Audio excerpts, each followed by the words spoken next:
Lee Wood versus Josh Warrington, who's got one last dance in him. This is a crazy little fight.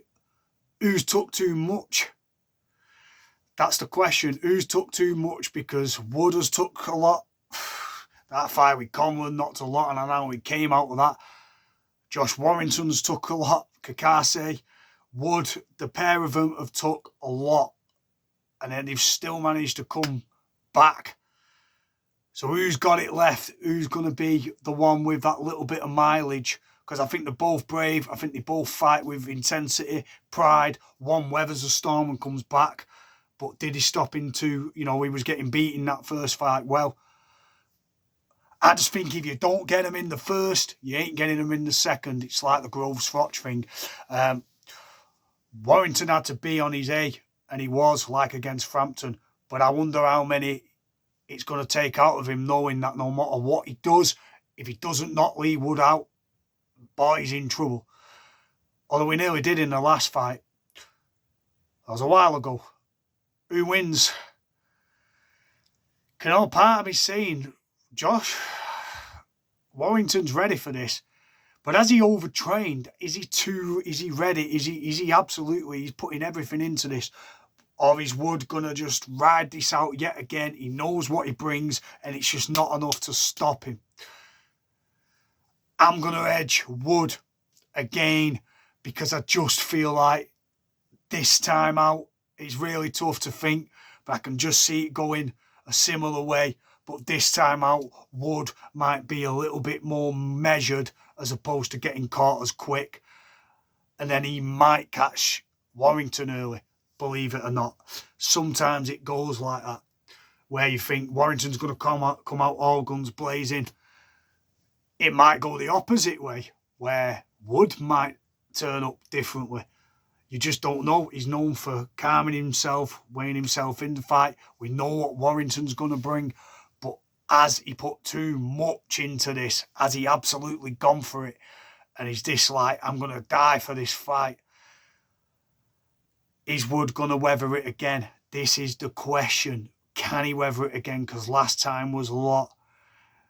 He's felt the best, and I believe he'll feel it again and have enough again. And this time it will be a different measured Wood, where he won't make the same mistakes, and he'll get Warrington out of there. Because the question was, who's took too many? They both took some heavy ones. I believe Warrington's been in more wars.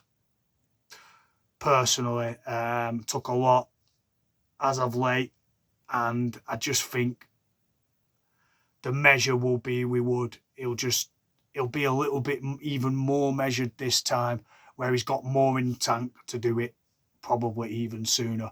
My prediction, Lee Wood stops Josh Warrington again. Peace. Round probably 9 this time. But yeah, a stoppage for Lee Wood. So Ryan Garcia versus Mauricio Barrios. Tough fight this, really tough prediction, but I think people are getting a bit excited about Barrios' capabilities. He's strong.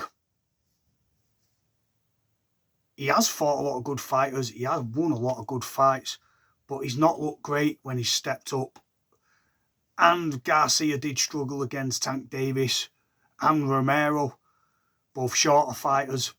I actually feel that on a skill level, though, people think he's soft and he could get beat in this one. I actually believe that Garcia is going to be too quick for Barrios, who lines up and he doesn't get his head out of the way quick enough. He's easy to be hit.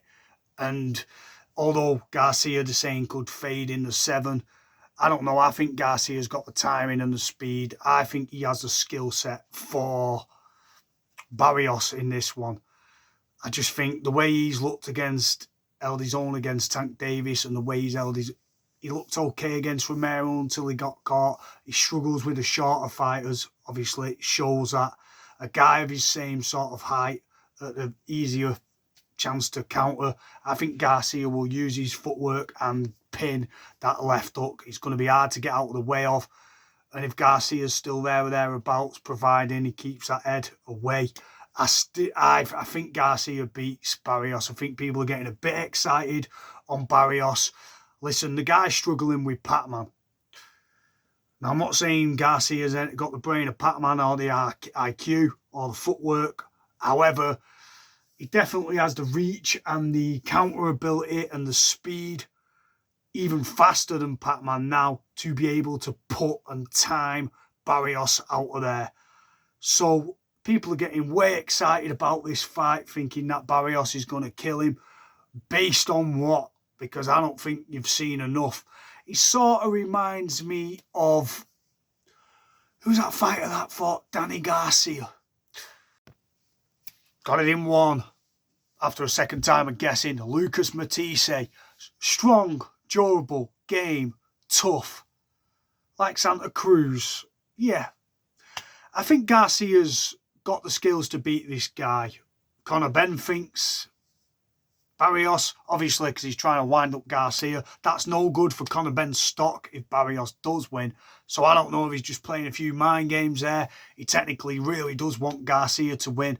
I think Garcia has the equaliser and the star hook to beat him, as long as he can just stay focused and not be flat. He was very flat against Romero, but that was a one night where, let's not forget, Rollies can punch, and he'd only been beat by Tank Davis and Pitbull.